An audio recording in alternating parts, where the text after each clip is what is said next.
Honorable editors, by the time you listen to this message, I will be in New York, the host city of the United Nations headquarters. I join Professor Makanya and Dr. Brigalia Bam in welcoming you to this briefing session, and thank you very much for responding positively to our invitation. I apologize that I cannot join you. This is because I have to participate in an interactive meeting with the UN Security Council in New York to discuss various matters relating to Sudan. I will do this in my capacity as chairperson of the African Union High-Level Implementation Panel for Sudan and South Sudan. After this, I and my colleagues will have to address and interact with the much larger Sudan Consultative Forum. Because of the task given to us by the African Union to help the Sudanese people to resolve their problems, we have an obligation to interact both with the UN Security Council and the Sudan Consultative Forum, with these acting as representatives of the international community. And this is because these are inalienable partners in all efforts to extricate Sudan from her various crises. Today, Unisa and the Thabo Mbeki Foundation, the TMF, will hold a press conference to communicate to all our people the work that Unisa and the TMF are doing to establish on the Unisa campus in Tshwane the Thabo Mbeki Presidential Library.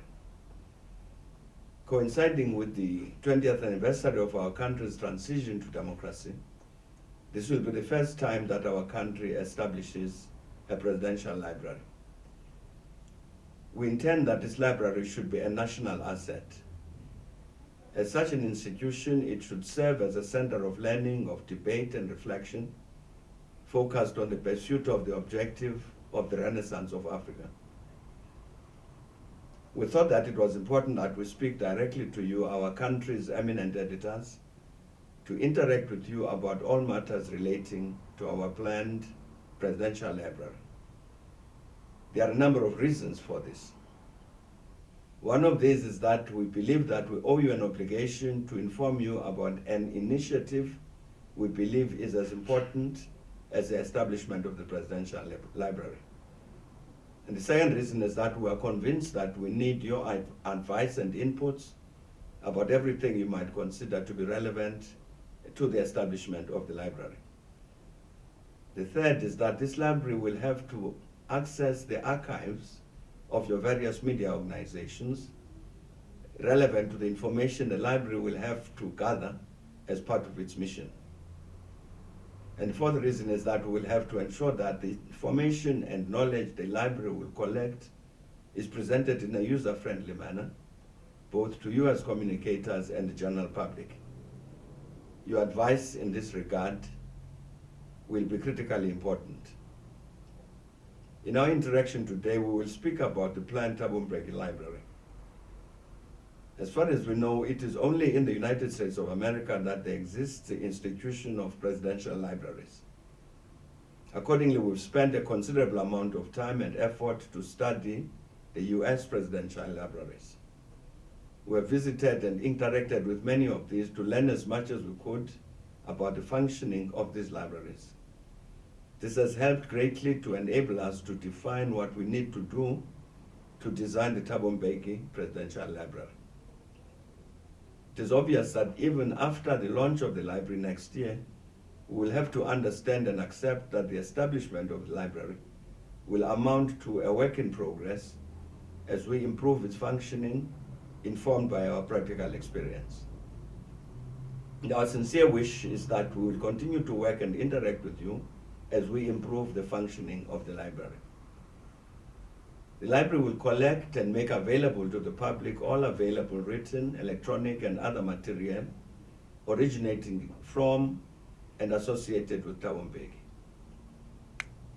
This will cover the period from 1955 to date, during which Thabo Mbeki has been a conscious participant in public affairs, both domestic and foreign. However, this Mbeki material will only serve as a peg in terms of the material hosted by the library. This is because whatever I have done, as will be reflected in the live Mbeki archives, happened both within a particular context and involved other actors.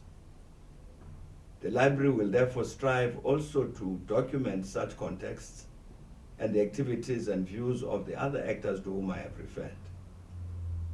You will therefore understand the complexity of the task to build an actual, relevant, and useful library.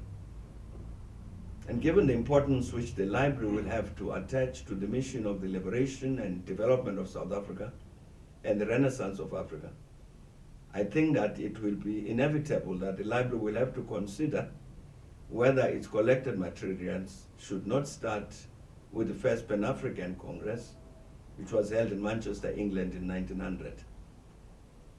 I say this because this Congress was the very first gathering of the African oppressed throughout the world, where the delegates defined the central task of the African liberation movement from the 20th century onwards. At the conclusion of this Congress, the eminent African-American thinker and activist, W.E.B. Du Bois, defined the historic African task in these words, and I quote, "The problem of the 20th century is the problem of the color line," unquote. It would therefore seem that the solution of this problem should be the starting point of the Thabo Mbeki Presidential Library, the TMPL. And the TMPL is intended to be a living library which would generate a discourse in our country and the rest of Africa on the much larger issue of how we as Africans have responded to the issues of colonialism, of imperialism, and underdevelopment. By so doing, the TMPL will facilitate a reflection on South African and global developments stretching from the first decade of the 20th century to date. It will give the space to reflect on the processes and reality which have created the conditions where Africa is today. And it would give the possibility to confront the question, where should Africa be tomorrow as it pursues the objective of the Renaissance of Africa? The establishment of the TMPL is also prompted by the fact that official and private papers of African leaders are often not kept or archived within their countries, but abroad. This denies Africans the opportunity to retain institutional knowledge about our own countries and leaders, and allows for such knowledge to be interpreted by others. African scholars are then faced with the unenviable situation of having to travel outside the continent to research about our own institutions and leaders. The TMPL will therefore strive to be an inclusively all-Africa-owned and controlled repository of the papers of many of Africa's leaders. In summary, the TMPL would benefit African scholars, intellectuals, students, and the general public by being an interactive center of learning, of research, and discourse for the attainment of the African Renaissance, by serving as an access point to a network of similar institutions that are part of the virtual global library, by being an accessible place for Africans and global citizens to engage with issues of the African liberation struggle and how Africa can attain a renaissance. It would do so by providing space for intergenerational engagement and interaction, and by creating a space for the youth to develop their understanding of the continent at an early stage. Much preparation and planning has gone into this initiative. The esteemed professors at Unisa and others of my colleagues will elaborate on what is planned to take this exciting venture forward. Once more, thank you very much for honoring us by coming to this briefing session.